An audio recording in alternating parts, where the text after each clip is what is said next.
Good evening, everybody. Hell's Unicorn here once again, and I just came across a wondrous jewel of colossal idiocy over at the Huffington Post, particularly the Huff Post show. This was put out supposedly last night, but it was modified a bit this morning, so technically this is current events, although I am a little late to this one. Apparently, Jill Sobule has an opinion about Rand Paul, particularly the part of Rand Paul's declaration speech where he stated, "We want our America back." Now, I'm just going to preface all of this by saying I'm not sure how the Huffington Post can put themselves off as being a serious news outlet when their key guest basically knows about politics because she put out a song about munching rug about 20 years ago. I don't know what her credentials are other than that she's probably a registered voter and hey, we got 300 million of those. Let's have let's have all their opinions be heard on this network. It'll keep them so busy we won't have to hear this shit anymore. But anyway, I digress. Jill Sobule has written a little song which I am not going to play and I'm not going to listen to, and I encourage all of you not to listen to either because it's going to be bad. I've heard a few of her songs before in the past, and the woman has no talent whatsoever. The only thing she has going for her is she's a little funny looking, and I guess that plays well to the MTV crowd, or at least it did back in the mid 90s when music started to suck.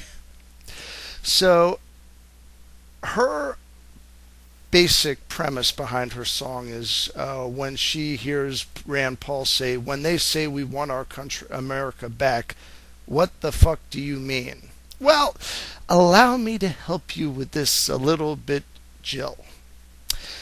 It's very clear if you actually watch his entire speech, he is talking about the political establishment. Specifically, he's talking about the corporate infrastructure that is currently controlling our economic internal policy and also our foreign policy. As a matter of fact, I don't think the issue of queers, people of other races, or I don't think abortion even came up anywhere near to where this statement was made. I don't recall it being mentioned anywhere in the entire speech. So, when you ask the question, what do you mean by that? The best way to get the answer is to actually listen to the dang speech. But, in this current age of sound bites and Twitter, people obviously have the attention spans of 3-year-old trustees of hyper ADHD. So, instead of talking to Jill Sobule, I'm simply going to speak to what is actually going on here. This is an insinuation of some form of bigotry, and you can glean this simply by reading through the comments section. When it comes to accusations of closeted racism or bigotry, I'm going to steal something from South Park here.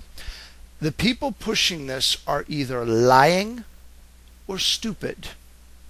The people who run the Huffington Post, including Ariana herself, the people at the DNC, and all the little PAC groups, those are the ones that are lying because they're not stupid enough to actually believe this stuff. The people that post comments and the people that show up to vote are in the latter category. What can I say? Motivated morons. Where would this country be without them? So if you're feeling a bit diligent, I invite you to come over to the page that I've linked to in the description, which will lead you to the Facebook comments on this particular video. Don't watch the video, all right? Your IQ points will thank you for it. But feel free to leave a comment contradicting, preferably with facts and preferably in a nominally polite fashion, the general sentiment and tone and tenor of this webpage. Make these people work for their ignorance. Make them earn their stupidity. With prudence to myself and benevolence to all of you, good evening.